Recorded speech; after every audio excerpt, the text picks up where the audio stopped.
saudara sahabat syukur alhamdulillah pada kesempatan kali ini kita masih diberikan oleh Allah Subhanahu wa taala kesehatan dan kesempatan untuk mengikuti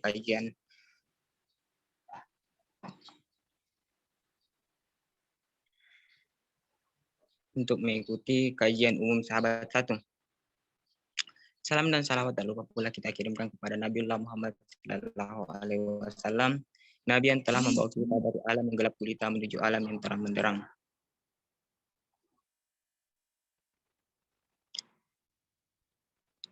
Pada kesempatan kali ini kita akan membahas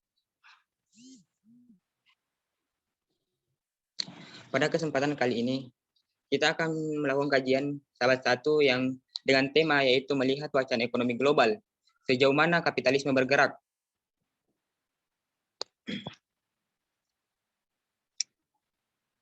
Tapi sebenarnya apa itu kapitalisme?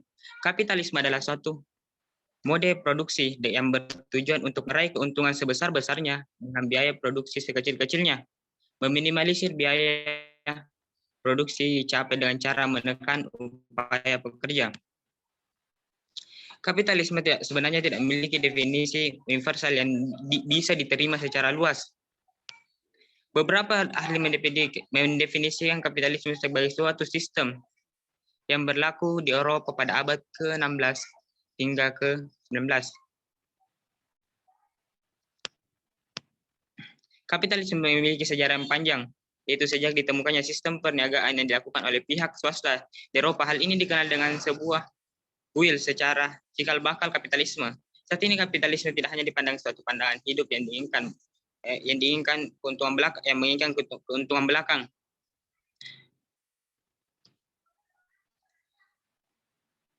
Peleburan kapitalisme dengan sosialis tanpa adanya perubahan menjadikan kapitalisme lebih lunak daripada 2 atau 3 abad yang lalu. Istilah kapitalisme dalam arti modern sering dikaitkan dengan Karl Marx dan magnum opus dar kapital. Marx menulis tentang cara produksi kapitalis dengan menggunakan metode pemahaman yang sekarang kita dengan Marxisme. Namun sementara Marx jarang menggunakan istilah kapitalisme, namun digunakan 2 kali dalam interpretasi karyanya yang lebih politik, terutama ditulis oleh kolaborator Friedrich Engels pada abad ke-20.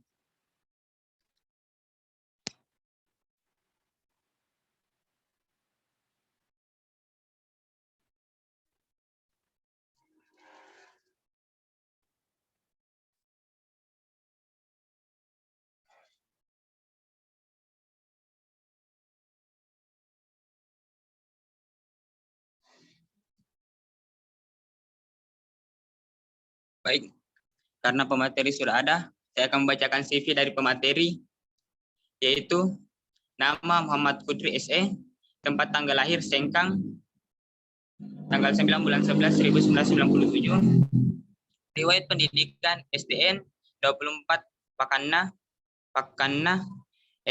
SMPN 2 Sengkang, SMAN 2 Sengkang, dan UIAN Ekonomi Islam.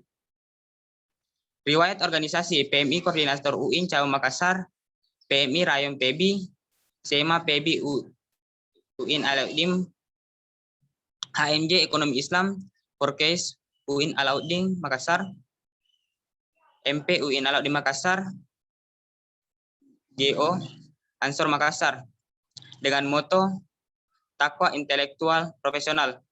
Kepada pemateri dipersilahkan.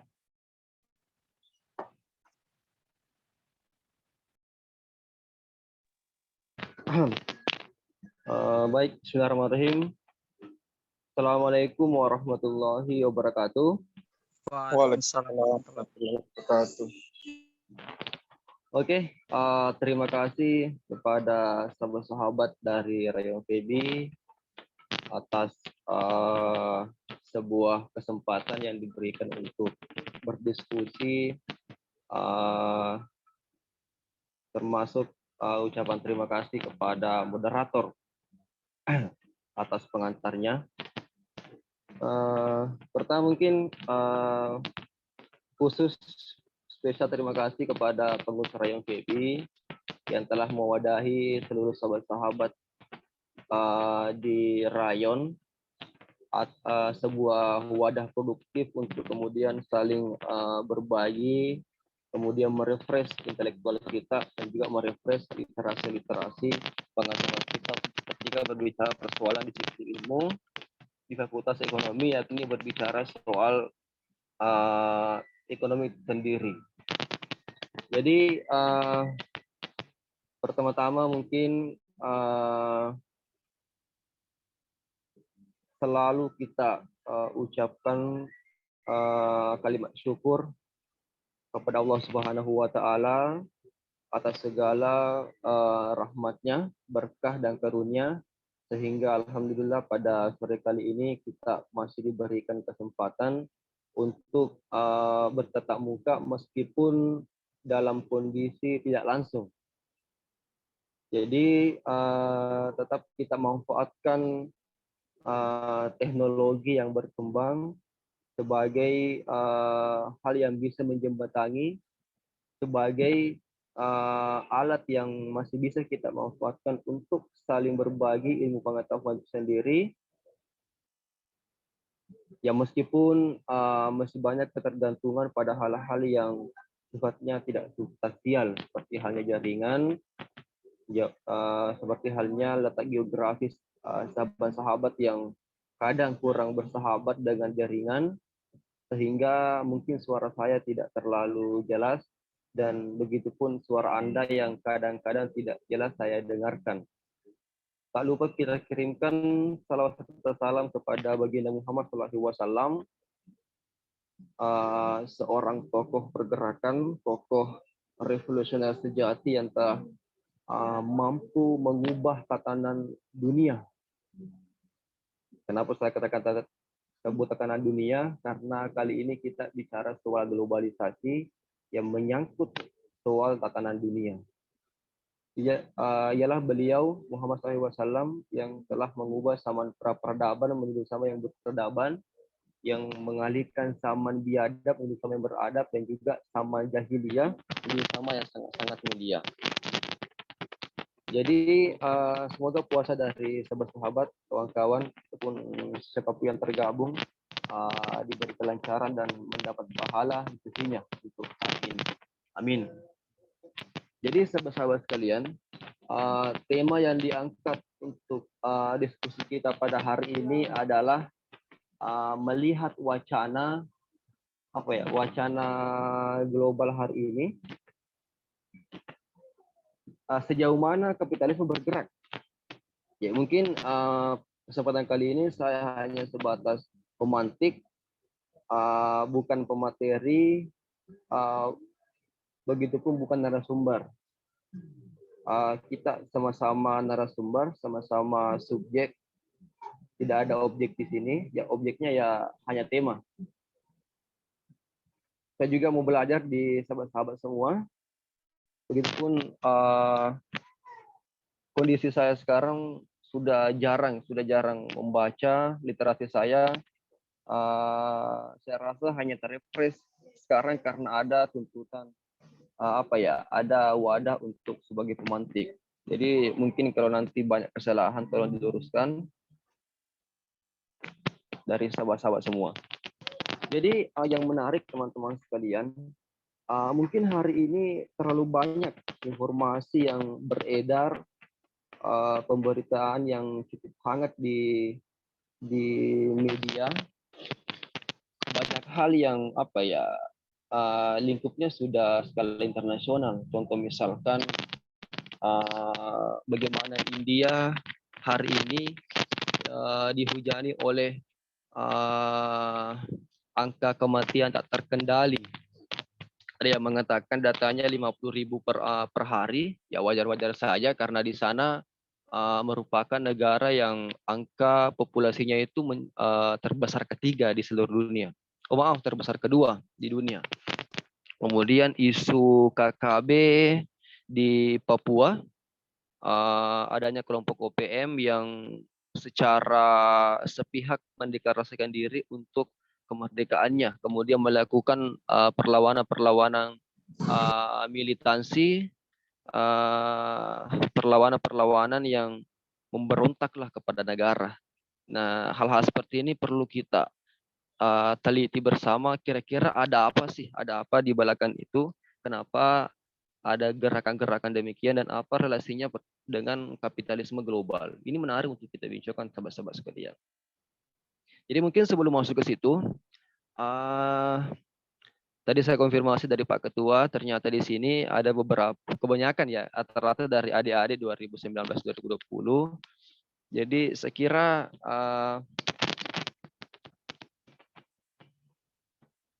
saya antar sedikit persoalan globalisasi dan kapitalisme.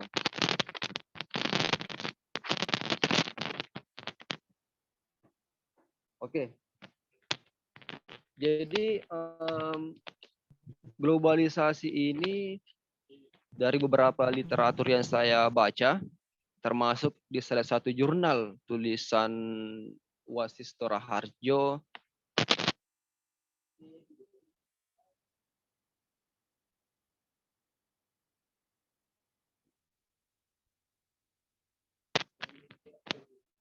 cek. Oke, saya lanjut. Dalam jurnal Wasisto Raharjo, salah seorang mahasiswa pasca sarjana di UGM menulis sebuah jurnal yang berjudul Globalisasi dalam Genggaman Kapitalisme. Ternyata istilah globalisasi itu sudah pernah sebelum mencuat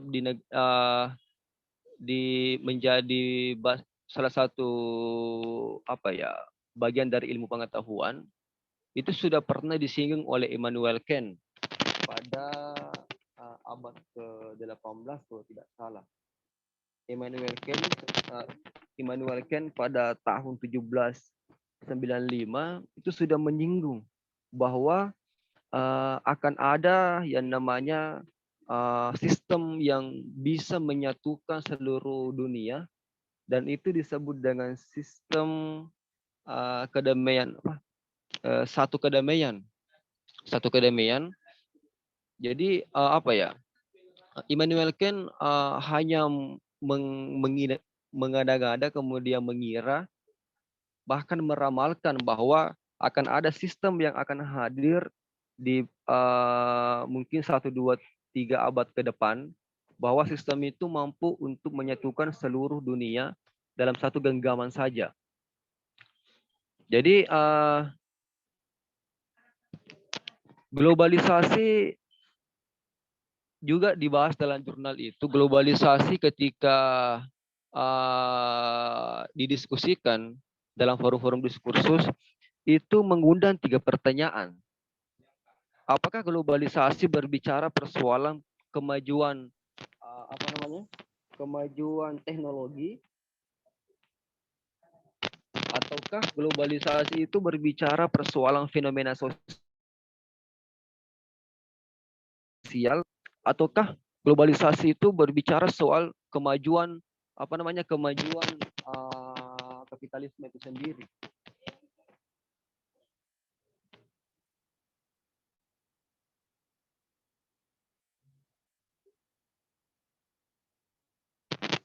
Jadi sahabat-sahabat sekalian, ternyata beberapa ilmuwan menjadikan pembahasan globalisasi itu merupakan pembahasan yang sifatnya kompleks,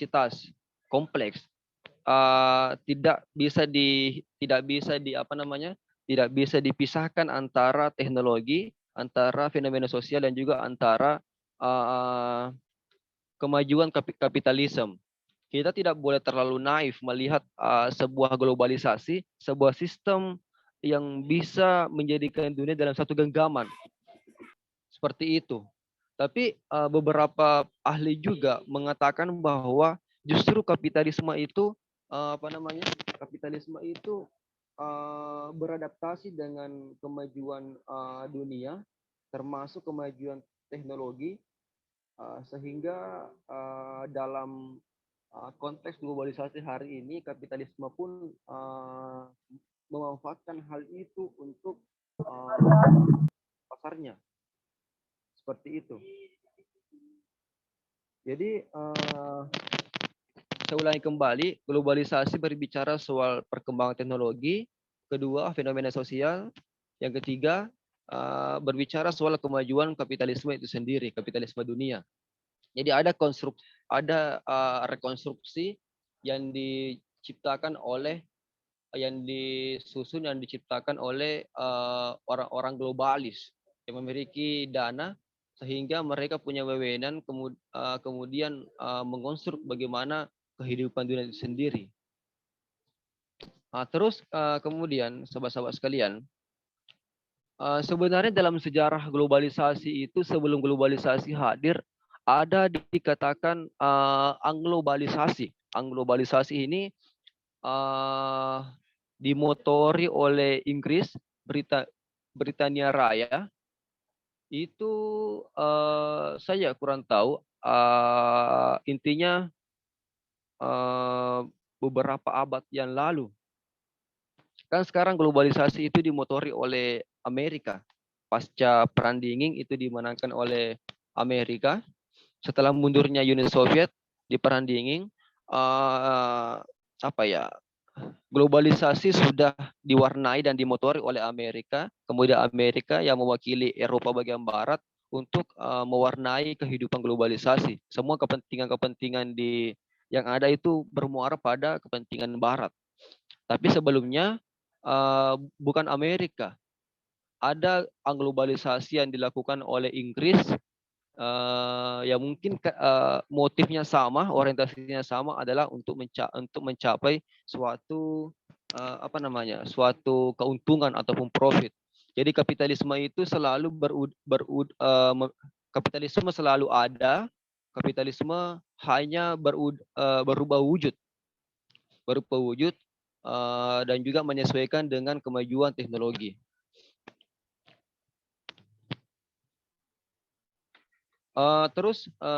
Kemudian globalisasi itu terbagi atas 3 fase.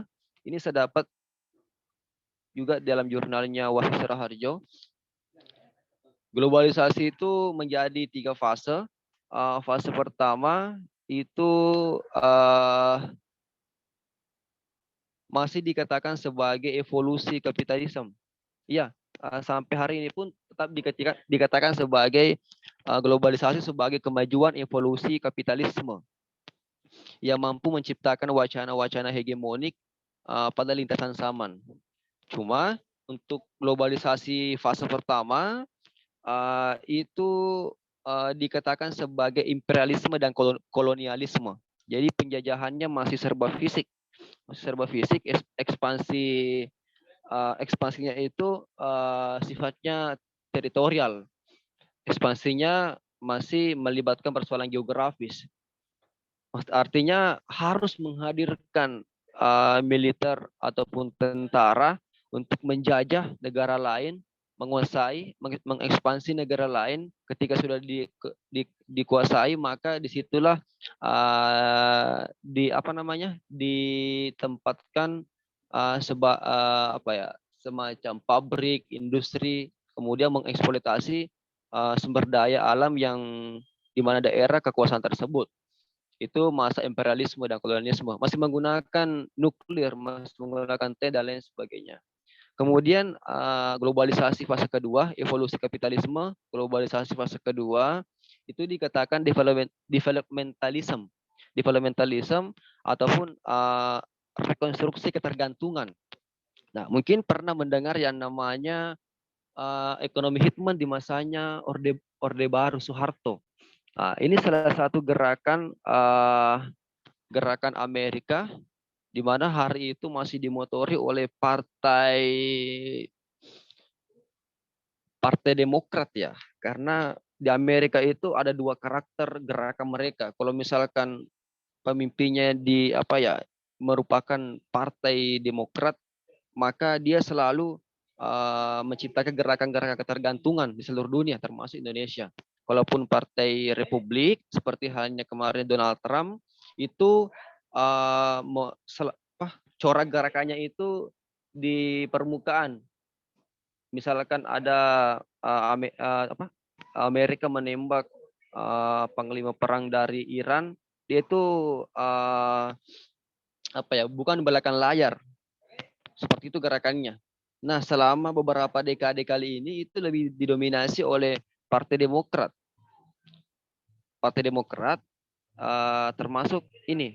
Jadi Partai Demokrat itu di Amerika selalu menggunakan pendekatan CIA, FBI dan lain sebagainya.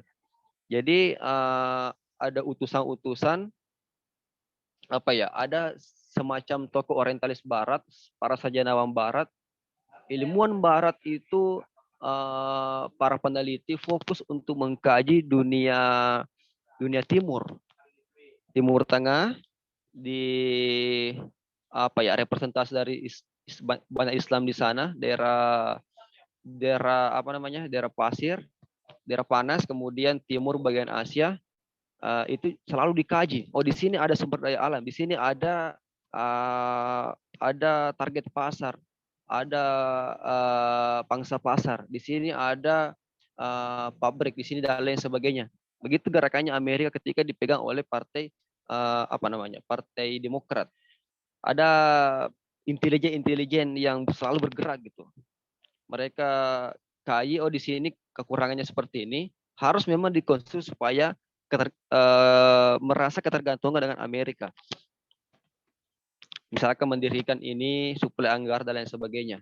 Kemudian evolusi kapitalisme globalisasi fase ketiga, ya inilah sekarang disebut dengan neoliberalisme, penjajahan gaya baru. Neo artinya baru, liberalisme merupakan watak yang memberikan kebebasan sebebas-bebasnya. Itulah corak yang menjadi asas corak kapitalisme itu sendiri. Jadi mungkin sekarang sudah ada IMF, sudah ada GATS, sudah ada World Bank, itu merupakan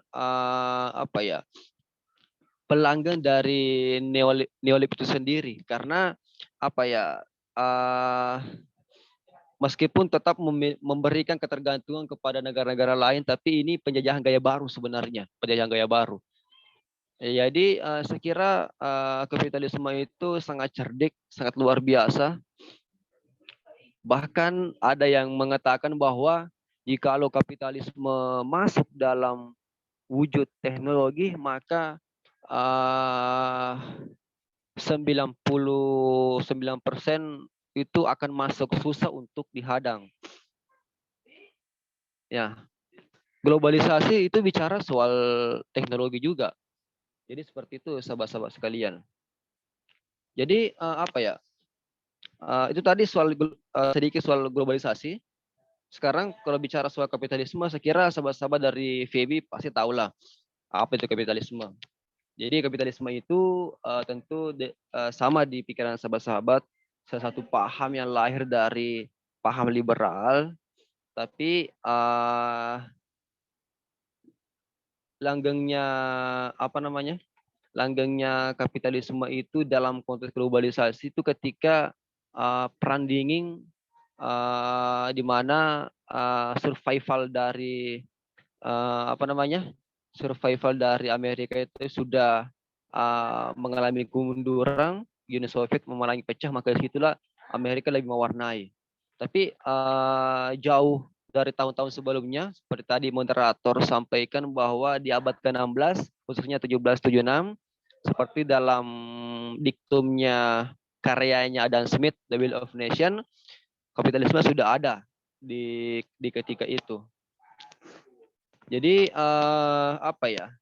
memang sih dalam secara sosiologis kapitalisme itu lahir dari perlawanan terhadap kaum feodal, yang memiliki spirit yang dalam diktumnya Max Weber karyanya the Protestant Ethic of Spirit Capitalism. Itu artinya seorang pribadi harus berkarya supaya bebas dari kutukan abadi. itu sebetulnya secara sosiologis kapitalisme itu berangkat dari semangat etika Protestan. Tapi orientasinya itu bukan untuk mengeksploitasi, bukan di awalnya. Terus kemudian ini diamini oleh Benjamin Franklin dalam kitabnya, dalam karyanya The Time is Money. Jadi manusia hidup itu memang untuk mencari kekayaan sebanyak-banyaknya, seperti itu. Kemudian mungkin masih menyinggung soal kapitalisme, ada kapitalisme awal, kapitalisme klasik, kapitalisme lanjutan, sampai hari ini itu sifatnya akumulasi, ekspansi, dan akumulasi, ekspansi, dan eksploitasi. Jadi sahabat-sahabat sekalian, kalau kita kembali pada tema wacana hari ini soal globalisasi, saya kira kalau pertanyaannya adalah sejauh mana kapitalisme bergerak, ada pernah ya, saya juga sudah lupa siapa penulisnya yang mengkritik bahwa gerakan kapitalisme itu sangat-sangat dalam, sangat-sangat licik, sangat-sangat intelektual juga. Bahkan kapitalisme akan memasuki seluruh ruang kehidupan manusia, bahkan produk celana dalam itu kadang diproduksi oleh kapitalisme. Tapi kalau saya begini, saya mungkin orang yang cukup materialistik juga, orang yang selalu realistis belajar realistis melihat kehidupan. Mungkin secara pribadi ya, pendapat saya, tidak semua kapitalisme itu saya tolak. Tidak semua kapitalisme yang saya tolak. Yang saya tolak adalah hak individu untuk kapitalisme yang saya terima itu adalah hak individu untuk berwirausaha, hak individu untuk mencari keuntungan sebanyak-banyaknya. Tapi sebagai seorang muslim mungkin harus perhatikan hal-hal yang sifatnya sosial, seperti halnya keluar zakat untuk meminimalisir kesenjangan ekonomi, kemudian sistem yang sifatnya eksploitatif, sistem yang sifatnya ekspansi dan akumulatif, dan tidak memperhatikan hak-hak orang lain, hak-hak buruh itu yang tidak diperbolehkan, sahabat-sahabat sekalian. Jadi kalau kembali ke tema wacana hari ini, kira-kira wacana apa yang berkembang? Apakah wacana COVID-19? Misalkan, kenapa sih India hari ini digembor-gemborkan terlalu banyak angka kematian hari ini? Jadi saya pernah membaca seperti ini, sahabat-sahabat sekalian. Jadi COVID-19 itu sebuah rekonstruksi, corona itu sebagai sebuah rekonstruksi yang dimotori oleh Big Farmasi. Jadi kita tidak tahu siapa yang bisa untuk menciptakan vaksin Sinovac itu sendiri. Itu pun tidak jelas informasinya, negara siapa yang buat. Kalaupun ada yang katakan Cina, oke. Tapi salah satu informasi yang saya dapat, India itu justru mampu menciptakan vaksin sampai 3 kali tahap, 3 kali lapisan. India. Jadi India itu salah satu negara yang tidak menggunakan tidak mau menggunakan vaksin Sinovac. Ya, saya tidak tahu apakah ini teori konspiratif. Terserah, mungkin sahabat-sahabat mau diskusikan, terserah mau percaya atau tidak, dia terserah. Jadi yang saya pernah baca itu dalam salah satu artikel, dijelaskan bahwa India itu negara yang tidak mau membeli vaksin Sinovac, tidak mau membeli vaksin yang disodorkan oleh globalis termasuk Cina, tidak mau membeli itu karena India mampu untuk menciptakan vaksin tersendiri. Oleh sebabnya itu ada gerakan-gerakan media yang sengaja menakut-nakuti India bahwa angka kematian sekian, angka kematian di India itu selalu meningkat, sehingga menciptakan ketakutan. Mungkin tadi sama karakter kapitalisme itu. Bagaimana pemerintahan India merasa ketergantungan, merasa takut, dan merasa harus untuk membeli vaksin Sinovac. Seperti itu yang saya dapat. Kemudian wacana hari ini, wacana OPM, deklarasi untuk kemerdekaan OPM, ada kelompok KKB, kelompok kriminal bersenjata yang ada perlawanan dengan TNI dan Polri. Ya saya kira ini juga bagian dari gerakan asimetris, gerakan yang di belakangnya itu ada yang dia inginkan dari Papua ya. Mungkin sumber daya alamnya di sana kan ada Freeport, ada sumber emas. Kita tidak tahu kan seperti itu. Tapi yang menarik sahabat-sahabat sekalian, kenapa sih terlalu banyak negara lain yang ingin mencampuri Papua? Kan seperti itu pertanyaannya. Somalia yang kering kerontang, Afrika Utara, Afrika Selatan yang kering di sana, tidak ada ini, tidak ada itu. Daerah-daerah yang kosong tidak ada di bawahnya itu minyak, tidak ada batu bara, tidak ada emas. Kenapa mereka di sana tidak ada yang mau bantu dari anggaran, tidak ada yang mau campuri karena memang tidak ada yang dia inginkan. Di Papua ini daerah yang sangat mahal, daerah yang sangat kaya akan sumber daya alam. Jadi terlalu banyak yang ingin mencampuri. Saya kira ini bagian dari permainan kapitalisme itu semua. Jadi kapitalisme itu selalu mencari cara untuk melanggengkan proyeknya, kemudian selalu mencari lahan-lahan basah untuk sebagai tempat untuk mengeksploitasi sumber daya alam. Jadi saya kira saya juga masih bingung sih sebenarnya dari wacana yang untuk hari ini, karena saya kira semua hal yang terjadi tidak lepas dari rekonstruksi yang dibangun oleh misalkan Rothschild, Rockefeller. Mereka itu tokoh globalis yang memegang dunia karena modal mereka itu sudah mampu untuk menggerakkan semuanya. Teorinya itu untuk menguasai dunia, maka kuasailah 4 hal. Kuasai media, kuasai data, kuasai ekonomi, dalam hal ini modal, dan kuasai aturan hukum internasional, seperti itu. Jadi kalaupun ada wacana-wacana yang sifatnya kontroversial, ya saya kira itu bagian dari dinamika berkehidupan, dan dinamika kehidupan sekarang itu sangat didominasi oleh pengaruh kapitalisme. Ya kurang lebih mungkin seperti itu, sahabat-sahabat, kita diskusi saja. Kalaupun ada yang mau menambahkan silahkan. Kalaupun ada yang kurang dimengerti silahkan dipertanyakan, kita sama-sama diskusi di sini. Oke, sahabat moderator Fatur, mungkin bisa diarahkan forum untuk melanjutkan dan ekspansi pembahasan. Karena lebih seperti itu. Ya, saya kembalikan kepada moderator. Terima kasih. Allahul muwaffiq ila aqwamit thoriq. Wassalamualaikum warahmatullahi wabarakatuh. Waalaikumsalam warahmatullahi wabarakatuh. Waalaikumsalam warahmatullahi wabarakatuh. Terima kasih kepada Kakanda Kudri atas materi yang diberikan. Bagaimana sahabat-sahabat yang lain, apakah ada yang bertanya? Ya, kepada Kakanda sahabat Rahmat, persilahkan. Ya, terima kasih kesempatan yang telah diberikan oleh moderator. Terima kasih juga kepada pemateri yang telah mencoba mengantar kita untuk melihat bagaimana kondisi kehidupan ekonomi pada hari ini. Cuman mungkin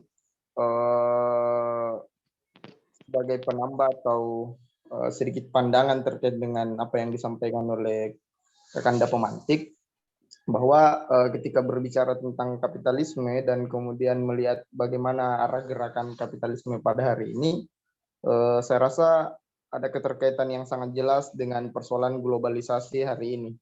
Karena ciri kapitalisme untuk bisa terus tumbuh dan tumbuh subur di berbagai ruang-ruang ekonomi adalah dengan cara melakukan eksploitasi dan ekspansi ke negara-negara.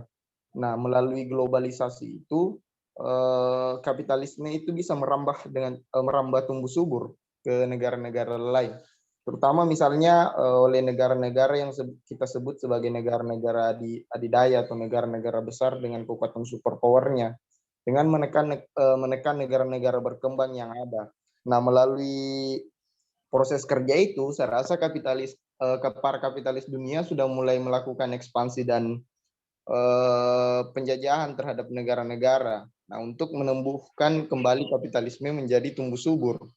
Nah, melalui gerakan-gerakan globalisasi itu. Nah, kalau misalnya kita melihat hari ini, kalau dari kacamata pandangan saya bahwa kapitalisme itu justru mampu secara bebas untuk memainkan perannya pada era globalisasi, di mana sekat antar satu negara dengan negara yang lain itu hampir tidak ada.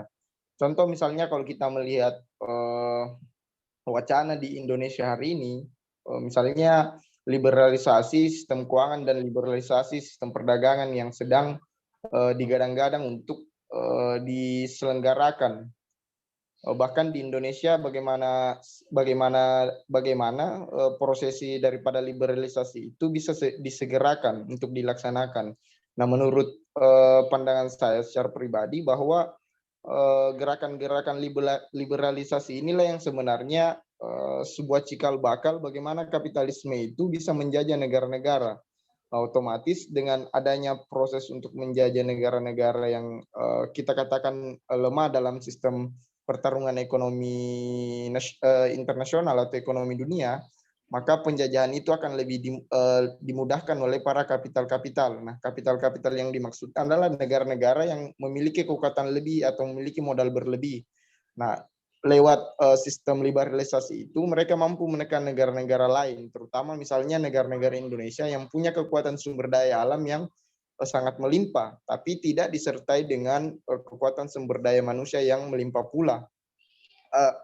Maksudnya sumber daya manusia yang tidak melimpah itu artinya secara ruang untuk mengakses sumber daya alam kita yang berlimpah, sumber daya manusia kita itu kurang diberikan ruang, sehingga bisa dikatakan bahwa ruang sumber daya alam yang melimpah tadi sebenarnya tidak banyak untuk dimanfaatkan oleh masyarakat-masyarakat. Saya rasa itu terbukti dari beberapa pernyataan daripada pemantik yang mengatakan bahwa misalnya gerakan-gerakan di Papua hari ini yang sampai hari ini masih menyisakan konflik.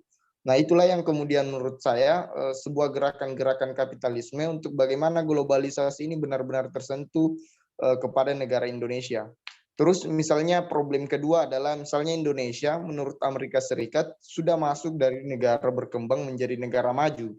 Nah, saya rasa ruang-ruang seperti itu merupakan gerakan-gerakan kapitalisme untuk bagaimana wacana-wacana dan isu-isu kapitalisme itu bisa masuk dalam perekonomian Indonesia. Atau dengan kata lain, dengan adanya pengakuan bahwa negara Indonesia adalah negara maju, maka negara maju ini akan dituntut untuk bagaimana bisa sejalan dengan konsepsi kapitalisme.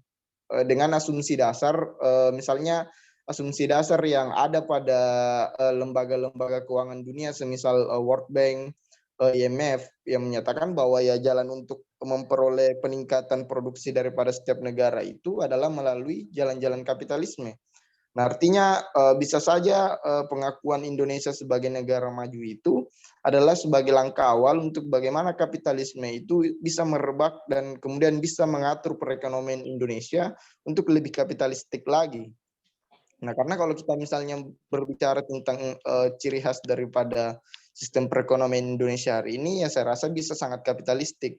Bagaimana banyak kasus-kasus yang terjadi perebutan lahan dari masyarakat oleh negara yang kemudian dilegitimasi atau perebutan lahan oleh pihak swasta kepada masyarakat. Contohnya misalnya kasus yang paling sangat dekat dengan kita itu PT Lonsum di Kajang sana, yang sempat berseteru dengan komunitas adat Kajang. Jadi kalau secara pribadi pandangan saya bahwa kapitalisme itu punya gerakan-gerakan yang lebih luas dengan adanya globalisasi seperti yang disebutkan oleh pemantik. Nah, cuman mungkin yang ingin saya pertanyakan kepada pemantik, kira-kira gambaran gerakan kapitalisme ini yang nyata itu implikasinya seperti apa, dan kira-kira kita sebagai kader PNI itu harus seperti apa dalam menanggapi gerakan-gerakan kapitalisme yang mungkin kita nilai sebagai sesuatu yang sangat berbahaya. Mungkin itu dulu dari saya. Saya kembalikan kepada sahabat Fatur selaku moderator.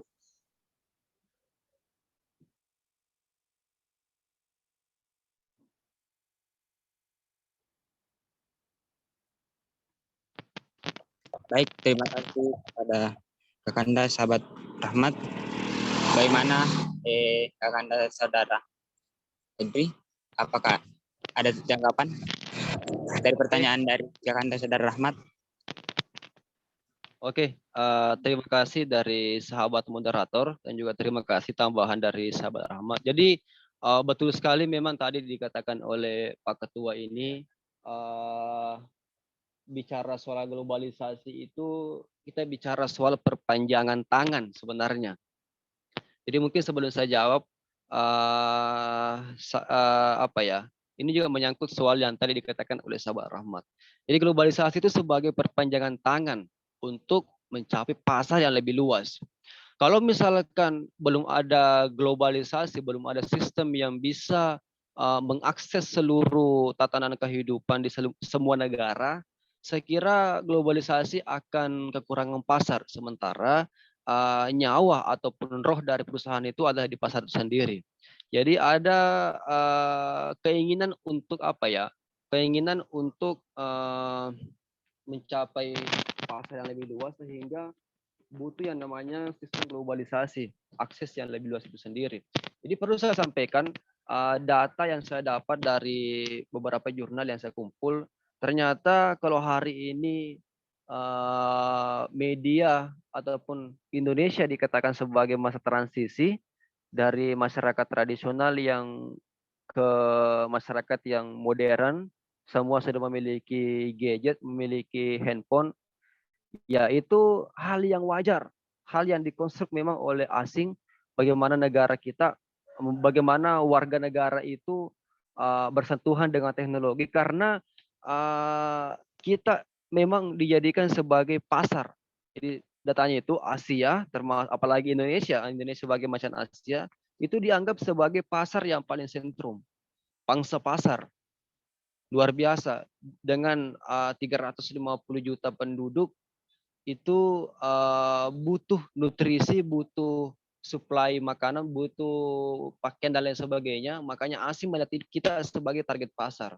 Makanya globalisasi memang harus ada di negara kita supaya apa ya, publikasi, promosi, iklan dari produk mereka itu mampu terpublish di negara Indonesia seperti itu. Kemudian kalaupun bicara soal kapitalisme, tadi pertanyaan dari sahabat Rahmat, bagaimana sih kita sebagai kader PMI dalam menanggapi? Ya saya kira bukan cuma kita mengkritik kapitalisme, tapi beberapa hal harus kita amini. Jadi kapitalisme itu merupakan paham yang sangat semangat, paham yang sangat memiliki spirit untuk mengekspansi, paham yang sangat bersemangat untuk mencari keuntungan seluas-luasnya, memiliki strategi yang sangat-sangat luar biasa untuk menciptakan pasar, menciptakan suatu keuntungan semaksimal mungkin. Dan saya kira kita sebagai kader PMI harus memiliki semangat kapitalisme itu juga. Tapi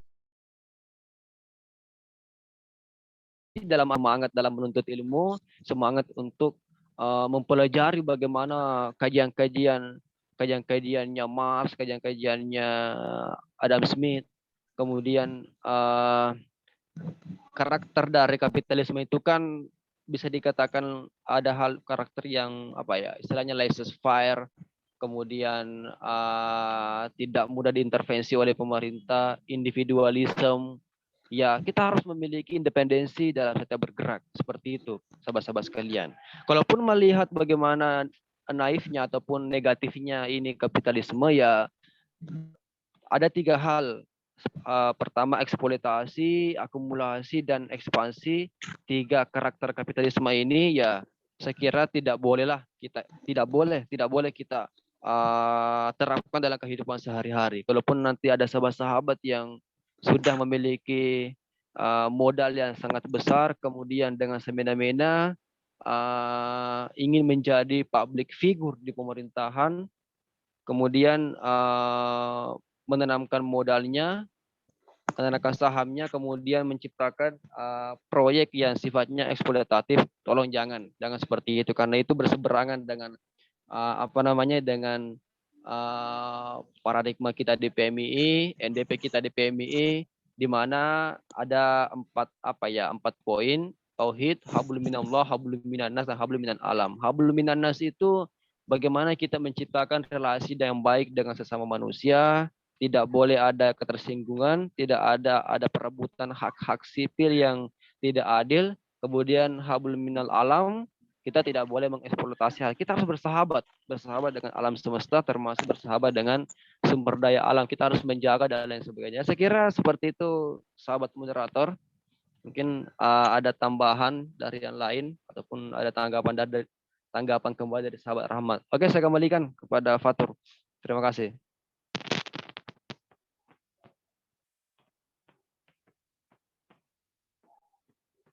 Moderator, cek. Saya kembalikan. Baik, terima kasih kepada Kakanda sahabat Kudri. Bagaimana Kakanda sahabat Rahmat? Apakah ada tanggapan? Sebentar ke peserta lain, sahabat. Ya.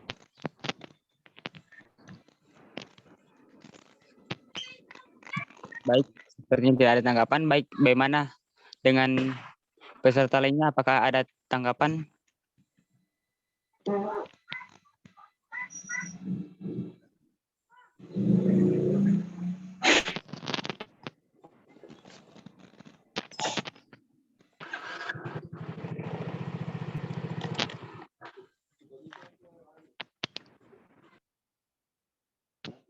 Kalau bisa dari adik-adik yang baru-baru di kadar, yang baru-baru mungkin ada bacaannya. Karena ada beberapa itu saya kasih buku untuk membaca. Walaupun buku-buku kiri pasti ada kaitannya dengan kapitalisme. Mungkin bisa di sini pertanyakan. Walaupun belum bisa, ya tolong itu memanfaatkan pengurus rayon, dijadikan tempat bertanya lagi Pak Ketua.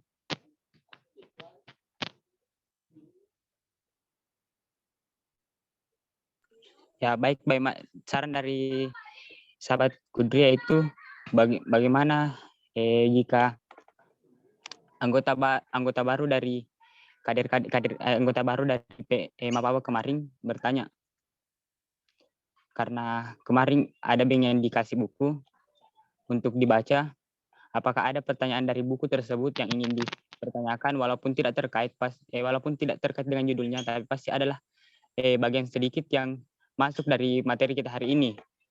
Bagaimana sahabat-sahabat sekalian, apakah ada pertanyaan?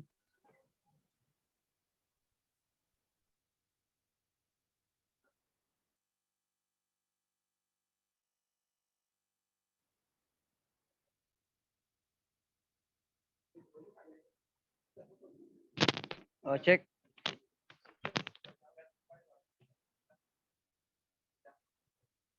Oke, kalaupun ada pertanyaan, ada hal yang saya lupa tadi saya jelaskan untuk sahabat-sahabat. Jadi bicara soal globalisasi itu deh, sahabat-sahabat sekalian, ada dikatakan sebagai gerakan asimetris. Gerakan asimetris. Ini selalu digunakan oleh Bapak Insinyur Soekarno ketika ingin ekspansi wilayah ataupun mempertahankan suatu wilayah seperti itu. Jadi kapitalisme banyak yang menggunakan gerakan ini, gerakan asimetris. Bukan cuma kapitalisme sih, cuma termasuk negara-negara lain yang memiliki sengketa lahan. Jadi gerakan asimetris ini gerakan yang terstruktur tapi lama untuk memperebutkan satu wilayah kekuasaan. Ini juga pernah dipakai oleh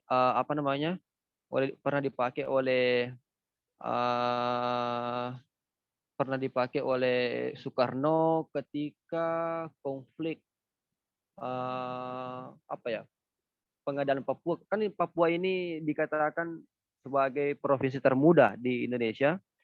1960-an. 1950-an sampai 60-an baru bergabung resmi di apa namanya di Indonesia.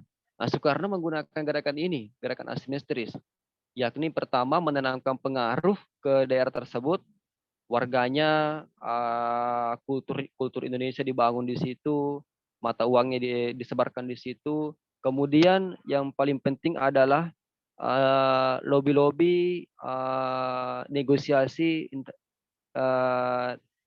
untuk mengambil pengakuan negara-negara lain. Jadi hari ini kita memang harus was-was melihat kondisi Papua karena saya lihat asing menggunakan pendekatan asimetris ini untuk merebut Papua.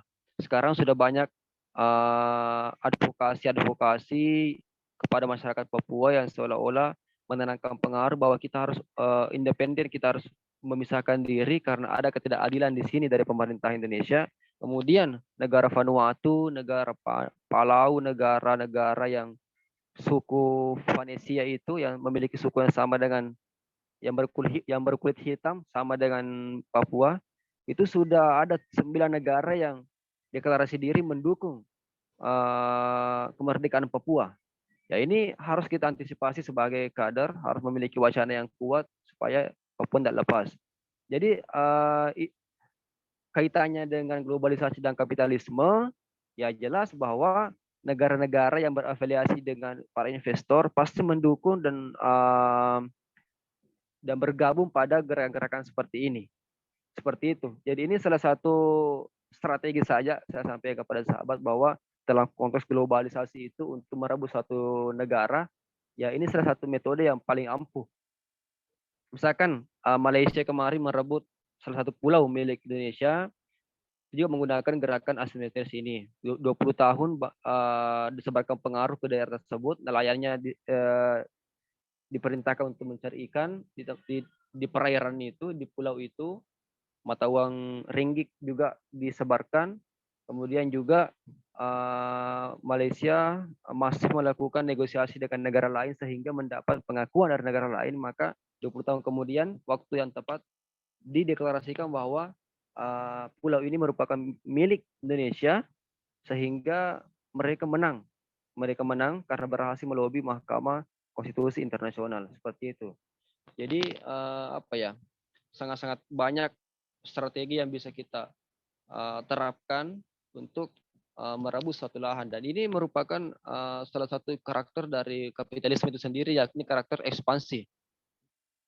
Ya seperti itu sobat-sobat, sedikit tambahan. Saya kembalikan kepada moderator Fatur Rahman.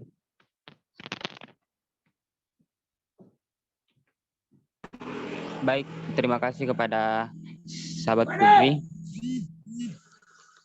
Bagaimana sahabat-sahabat lain, apakah ada tanggapan? Oh ya.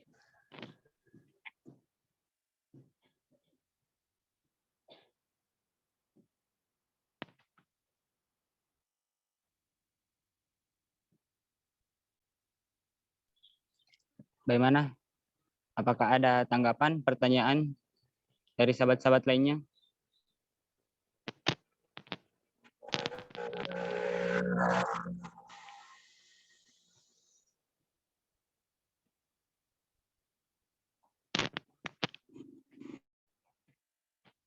Jadi adik-adik sekalian, walaupun mungkin hari ini belum ada yang bisa bertanya, di lain waktu bisa hubungi saja WA saja saya kalau ada pertanyaan, walaupun ada buku yang dicari bisa WA saya.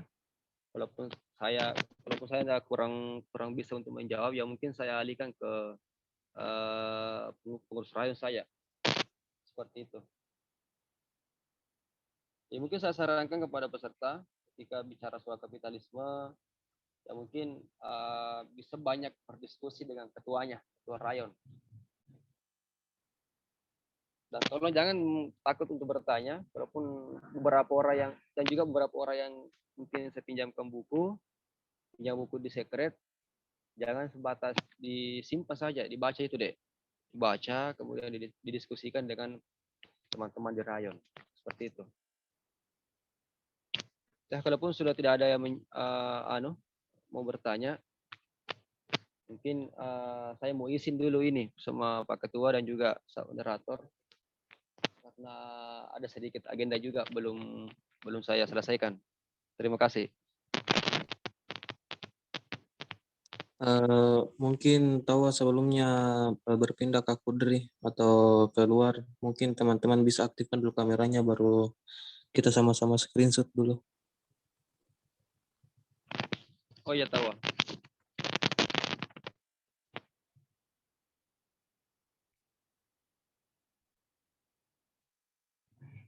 Muhammad Sengaji.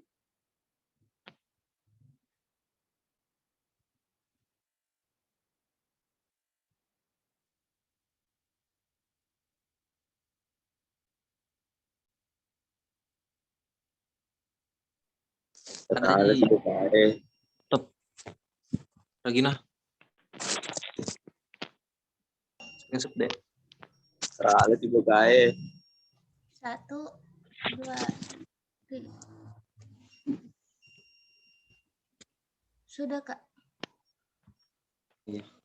Jangan lupa banyak bertanya kepada Bapak Muhammad Sengaji Aswar karena wawasan beliau sudah tidak diragukan lagi ketika bicara soal desainer.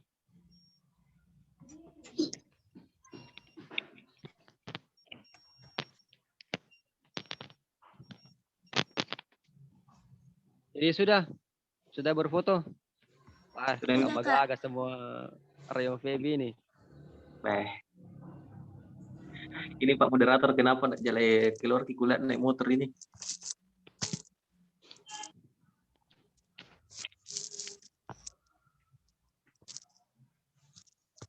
Dan sahabat-sahabat juga kalau ada yang masih penasaran toh, tapi malu-malu buat senior, ke sahabat Tamrin saja. Sama sahabat Adnan. Sahabat Tamrin. Nah, ini banyak tahu ini.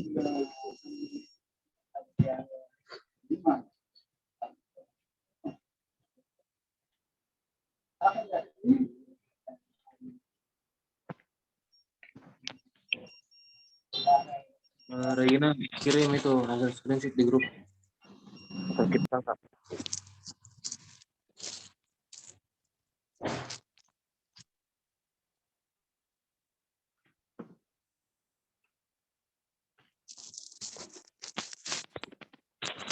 Oke Pak Ale, sahabat, saya mungkin izin untuk meninggalkan forum.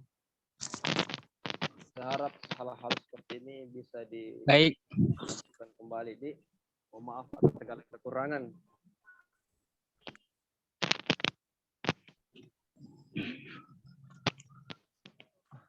baik saya akan simpulkan.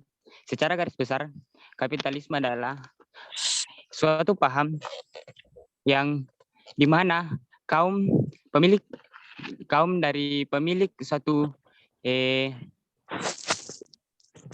dari modal mengeksploitasi sumber daya sebanyak-banyaknya, tapi memberikan upaya yang sangat kecil kepada kaum buruh. Perkembangan kapitalisme ini sudah ada sejak zaman-zaman dulu sekali,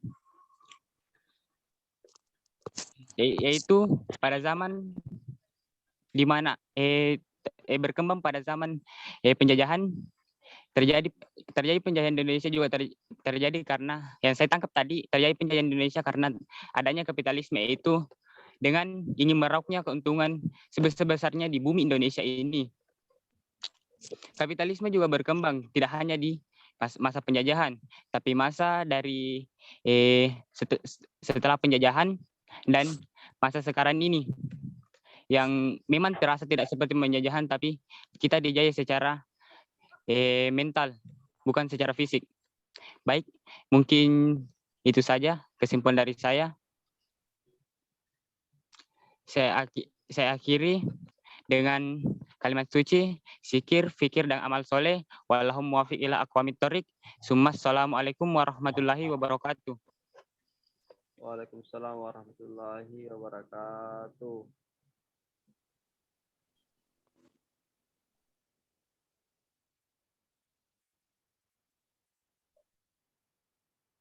Hmm.